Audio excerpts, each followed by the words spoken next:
मुंबईत आज सोन्याच्या दरात कोणतीही वाढ झाली नाही। 24 कॅरेट सोन्याचे दर प्रति तोळा 64,505 रुपयांवर आहे।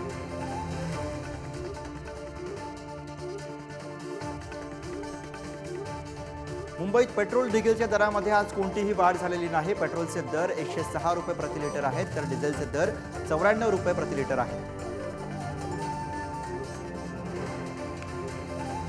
इस्रायल आणि हमास यांच्यातील युद्धाची झळ थेट नाशिकच्या निर्यातक्षम द्राक्ष वाहतुकीला बसली आहे। युरोपपर्यंत पोहोचण्यासाठी जवळपास 15 दिवसांचा विलंब लागणार आहे आणि याचा परिणाम भारतातून युरोपीय देशांमध्ये होणाऱ्या द्राक्ष निर्यातीवरती झाला आहे। अमेरिकेमध्ये गुगल कंपनीला लाखो डॉलर्सचा दंड ठोठावण्यात आलाय। यानंतर सोशल मीडिया कंपनी फेसबुकला सुद्धा 53 कोटींचा दंड ठोठावण्यात आलाय। इटलीमधील कंपनीवरती ही कारवाई करण्यात आली।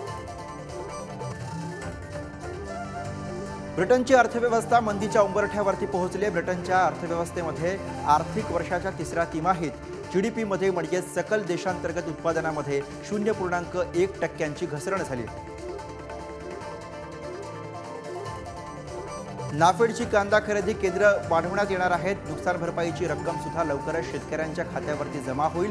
केंद्रीय अर्थराज्यमंत्री भागवत कराड यांनी ही माहिती दिली आहे।